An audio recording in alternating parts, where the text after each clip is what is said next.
I feel like Craig when he got fired. I feel like Will in Pursuit of Hat when he got hired. That's highs and lows, everybody been through the fire. Chasing the latest fashion, sometimes a bad bitch the supplier. Later just get a higher. Let her roll out the pound and pass her the lighter. You control what you can, I'll pick up the rest. That's what I tell the press, we ballin', attacking the press. Yeah, that's right to the basket, mostly they be too passive. Used to have dreams of a Magna. My mind expanded a little, now I need me a Jaguar. Not from the lot, from the pet store. Maybe one day I'll pet one. Crazy, niggas crazy. Wonder who portrayed them. I never leave you forever. 3-2, fuck all the haters. Welcome everyone out there. I want to welcome everyone into the bonus episode of Always Chance It. And today we're doing something a little different. I know all season one we brought to you guys creatives, different musicians, different painters, different photographers of that walk of life. But today we have an athlete here with us today. We have Sam Daniels. Sam, introduce yourself, man. Let the people know who you are. Hey, first thing first, bro, I want to thank you for allowing me to come on here. I love that you express yourself creatively, and it's a proud moment for me. But also outside of that, I'm Sam Daniels. I'm Nehemiah's big bro. Uh, but just laid back, kind of cool cat. Grew up in East Chicago. Love sports. Early on, basketball was like the greatest thing ever. But football just took my heart, but we'll get into that. Um, Husband, uh, father, um, just a little bit of everything, jack of all trades. But yeah. So yeah, Sam, we appreciate having you on the pod, man, and on the network. And this won't be the last that you guys see of Sam, but this is a great introduction. Sam is here in Las Vegas with us for Thanksgiving weekend. Yeah, He came and visited us here in had Las to. Vegas. So Sam, let's start it off, man. We're a creative pod, so we're more about musicians and things like that. So kind of the thing I want to do today, bro, is kind of bring in perspective to people, the similarities that athletes and creatives have. Okay. So the first question I want to ask you, what's some similarities you think athletes and creatives share? Man, first and foremost, when you're an athlete or you're an artist or you any person that wants to achieve something, you just try to master your craft. So I think that the first thing is they're constantly repetitiously working on the same thing over and over and over again and trying their best to become the best at it. Um, a lot of people won't look at athletics as artistic or having some type of artistic influence or a concept to it, but the way that I played the game of running back, or I looked at the way that running backs play, you can honestly say it's like a poetic movement, or it's some type of artistry as to how they avoid a defender, or how they make a block, or route running. However it goes, it's a skill set to it. So it's some form of artistry. Yeah, and just like a rapper will work on his technique, or how his approach, or how he says something, or make sure his pitch is at a certain spot. It's very simple. Yeah, and that's kind of like maybe the idea of this interview is to kind of give a creative out there, maybe that's in a rut, that has the drive, but just not seeing the drive in a certain way. And maybe this would be the thing that'll make them be like, all right, maybe I should approach it how an athlete will approach it. I gotta work hard every day, all day, you know? So let's talk about with preparing for a battle or to perform. What's some advice mentally you can give a creative about to take on a task or gearing up to get behind the mic, whether it's the studio or like the stage type deal? Honestly, first things first, man, is putting your best foot forward. 110% effort. And what I mean by 110% effort, man, like we know mathematically 100% is it. But when you feel like you don't have enough, you still have to give another 10 on top of it. So your approach should always be to give maximum effort, regardless of how you feel that day or however it goes. First things first. Second is, man, don't put so much pressure on yourself. Everybody makes mistakes.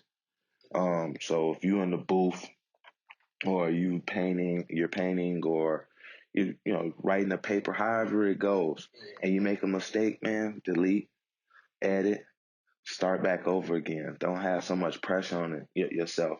And then also understand that it's beauty in imperfection sometimes, you know. So don't hold that stuff against yourself. Those are two probably the most important ones for me. Yeah. I like to add on top of that, in sports it's a big saying,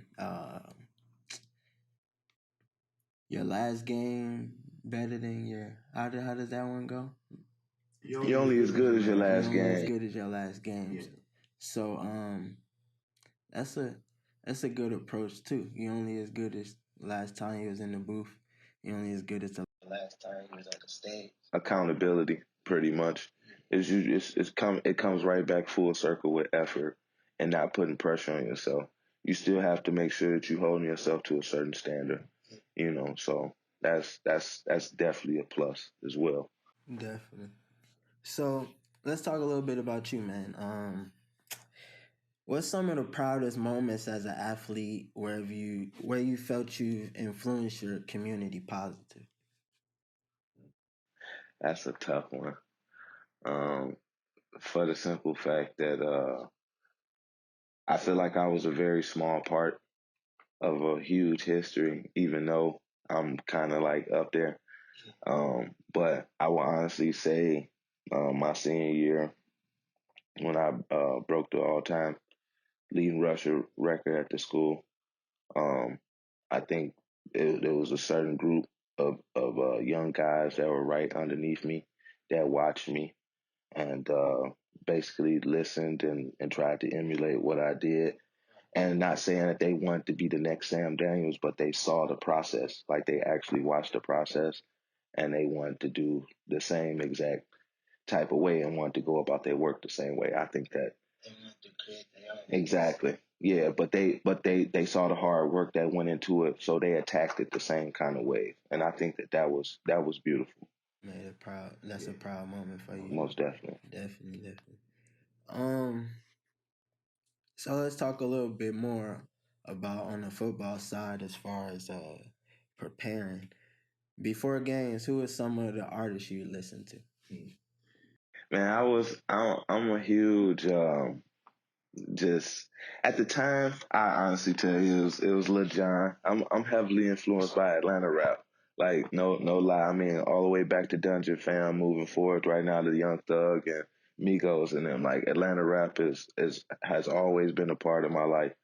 And then, you know, of course, the Jay-Z's, the Mobb Deeps, the Nas's, you know, but before every game, before it was time to go out, put my stuff on, ambitious as a rider, Tupac, every rip, no matter what. That whole little piano into the bass and the hi-hats, man, Daz and them did their thing on that, man. Like it gets you hyped every time. Like you start out that I want to not. But as soon as you hear it, it's like chills just hit into my body. It's time to go to work. Like that I love that shit. Like that was my shit, bro, for real. Hell yeah. So talk a little bit more about yourself. it's an artist out there, right? That feel like I just went to the studio a week straight. All these songs I recorded fire. Everybody telling me it's fire, right? And give them a little insight into life after football and how much time it took leading up to the life now, as far as your coaching. So you saying pretty much like what's the basically like what's the come down? Like, not to come down, but when things might not be going your way. I got you. And what's the process getting back to that joy or that that I got you. I honestly believe that my transition from a player into coaching was definitely a process because I don't think I am, but I say I'm self-diagnosed as ADHD because I can't sit still, man. I'm gonna be honest with you. I like to be on the move and going, and athletics was always the thing that kind of like kept me there. So when I didn't have football or any other sport or whatever, I was kind of lost and go through a little depression and things of that nature. But the one thing that I can honestly say, I got into my word. I found God again, and it refocused my life. And thanks to Coach Novak um, and a couple other individuals that were very very close to me at the time, they just saw something in me and gave me an opportunity. And I saw the light at the end of the tunnel, man. I just took off with it.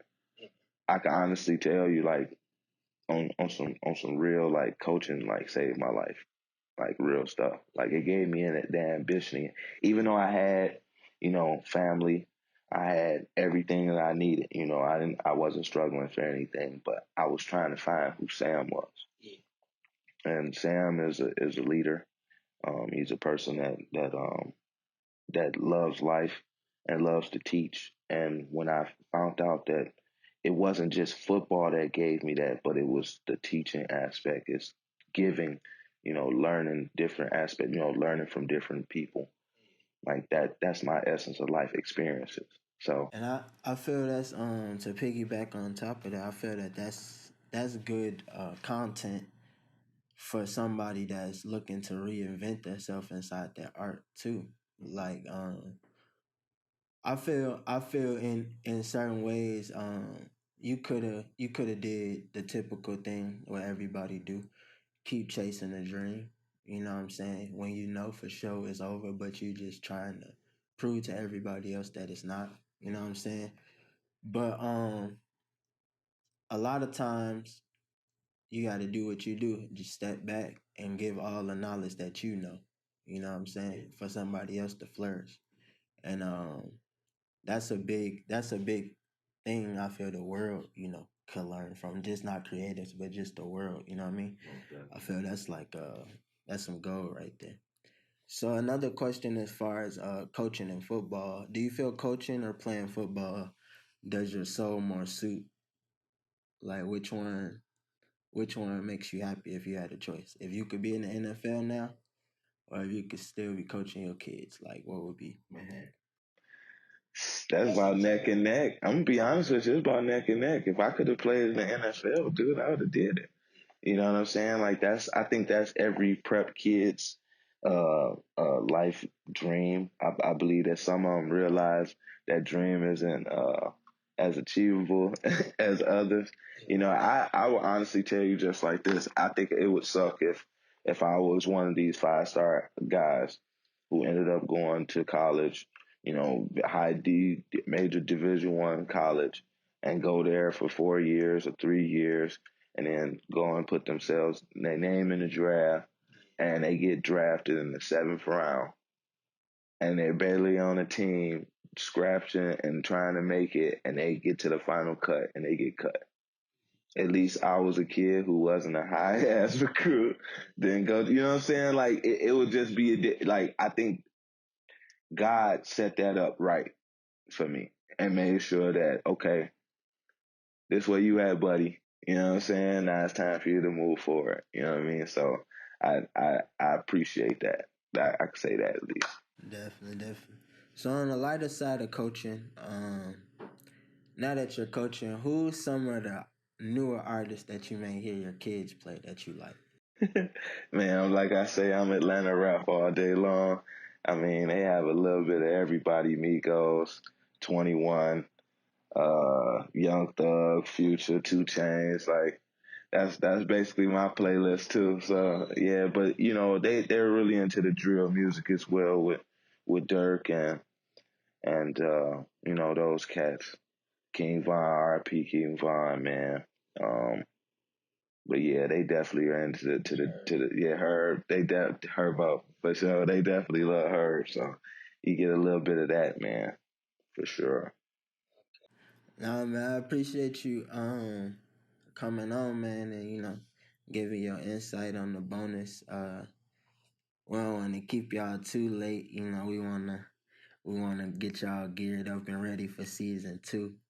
So Sam, ending on a positive note, bro. Yes, sir. If it's anyone out there looking to chase a dream but haven't yet built up the courage, what's some advice you'll get? Man, just do it. I mean, what can you lose?